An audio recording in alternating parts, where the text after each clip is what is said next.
बनारस में आपको पता है जी, पहले बहुत बड़े बड़े मठ होते थे, बड़े बड़े साधु संत होते थे। तो एक ऐसे ही बड़े पहुंचे हुए साधु थे। तो उनका दिनचर्या ये थी कि वो रोज सुबह सुबह प्रातः काल गंगा स्नान के लिए तट पर जाते थे और स्नान करके वापस आने के बाद अपनी दिनचर्या करते थे। लेकिन वो जिस रास्ते से जाते थे उसी रास्ते में तट से पहले एक रंगशाला थी। रंगशाला समझते हैं ना आप, जहाँ नृत्यांगनाएं वगैरह होती हैं। अब वो जो कि मुनि थे, बड़े जवान और बहुत सुंदर पर्सनालिटी के व्यक्ति थे, आकर्षक व्यक्तित्व था उनका। तो नृत्यांगना जो थी वो थोड़ी आकर्षित होती थी उन पर। तो ये साधु जब रोज नीचे से निकलता था तो एक स्त्री हमेशा ऊपर छत पर आकर नीचे पुकारती है, कहती है महाराज कच्चे हो कि पक्के हो। और महाराज कोई जवाब नहीं देते, चुपचाप जाते हैं, नहाते हैं, वापस चले जाते हैं। और ये दिनचर्या उनकी वर्षों तक चलती रही।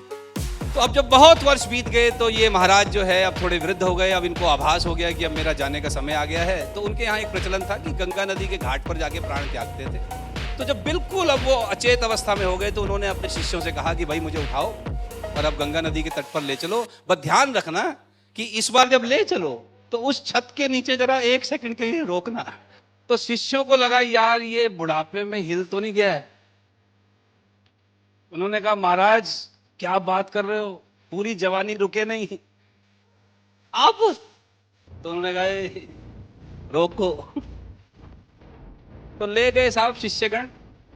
अब जब उस छत के नीचे से पहुंचे तो वो नृत्यांगना, जबकि वो भी बूढ़ी हो चुकी है, वो फिर आई। वो भी पक्की थी भाई साहब।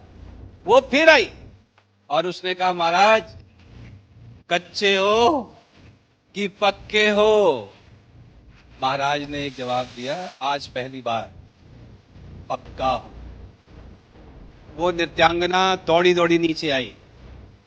उसने कहा तो पहले क्यों नहीं बोला। तो महाराज ने कहा कि देख भाई, जब तक जीवन शेष था कुछ नहीं पता कब कौन फिसल जाए। तो बड़ी बात करना ठीक नहीं है, लेकिन अब तो मुझे गारंटी है। अब ये होता है चरित्र, इसमें है आनंद, मजा नहीं है। इसमें आनंद है कि एक आदमी जब अपनी अंतिम सांस लेने वाला है उसको इस बात की सुकून है कि मैं पक्का हूं, छोटे छोटी चीजों पर डिगा नहीं।